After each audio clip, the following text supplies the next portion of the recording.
Kalaboson dalawang dayo na nagmula pa sa Cainta Rizal at itinuturing na mga big-time drug pusher matapos masamsaman ng nasa 1.3 million pesos na halaga ng shabu sa bypass operation na inilatag ng Southern Police District Drug Enforcement Unit, katuwang ang District Intelligence Division at Taguig City Police Substation 5 sa harapan ng isang construction site, Purok 5, Barangay Napindan, Taguig City.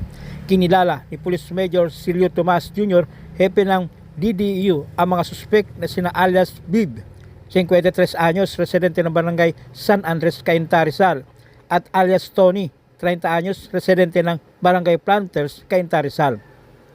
Sa ulat ng DDEU, dakong alas 11:55 ng gabi noong Martes, ikinasa nila ang bypass operation laban sa mga suspek na dumayo pa sa lungsod na ito para makipagtransaksyon. Hindi na nakatakas ang dalawa, makaraang sumenyas ang operatiba na umaktong pusher buyer sa mga kasama ng magkaabutan na ng droga. Nakuha sa mga suspek ang nasa 200 gramo ng hininalang shabu na nagkakalaga ng 1,360,000 pesos. Kinasuha na ng paglabag sa RA 9165 o Comprehensive Dangerous Drugs ang mga suspek. District Drug Enforcement Unit, Southern Police District. Ay, naaresto ko kayo sa pagbebenta ng illegal na droga, violation of RA 9165.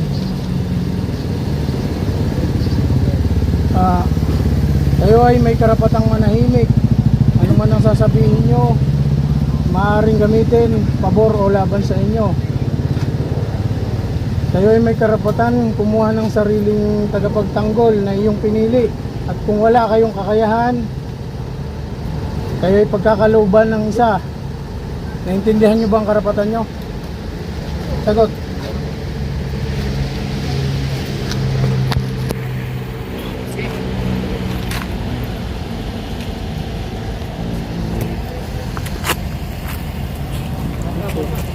Timbog ang isang hinihinalang sangkot sa bintana ng iligal na droga matapos makumpiska ng mahigit 84,000 pisong halaga ng hinihinalang shabu sa ikanasang bypass operation ng mga operatiba ng Regional Police Drug Enforcement Unit o RPDEU sa panguna ni Police Lieutenant Glenn Takiki dakong alas 7:29 ng gabi noong Biyernes. Kinilala ni Police Lieutenant Colonel Cyrus Villarmeno, hepe ng RPDEU, ang suspect na si alias Fe, 48 anyos, isang staff ng laundry shop at residente ng Barangay Ususan, Taguig.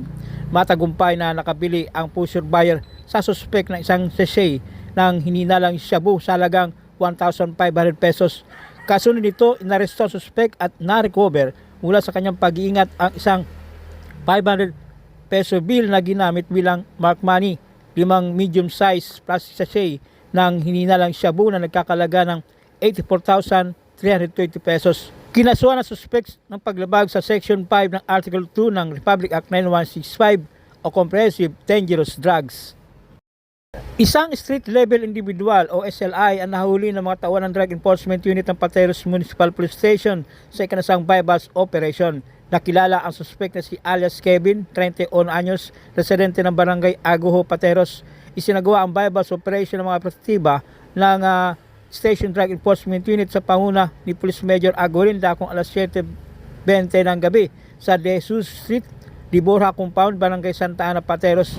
Nakuha mula sa pag-iingat na suspect ang 1 gramo ng hininalang shabu na may standard drug price na 6,800 pesos at bypass money. Ikaw ay na-arrest ako sa salang ko. Ikaw ay may karapat na mga ito sa walang ito. Ano man ang isasabihin ay pwede paging paboro lamang sila sa hukuman dito sa Pilipinas. Ikaw ay may karapat na kumuha sa sarili mga abogado. Kung wala kang kakayahan, ang abogado ang bibigay sa iyo. Ikaw din ay may karapat na kumuha ng sarili mong doktor na siyang physical na magsusulit sa iyo. Kung wala kang kakayahan, ang abogado ang bibigay sa iyo. Hindi mo ba yung karapatan mo? Nadakip sa ikanasang bypass operation ng mga operatiba ng Pateros Municipal Police Station Drug Enforcement Unit ang dalawang drug suspect na tinaguriang street level individual.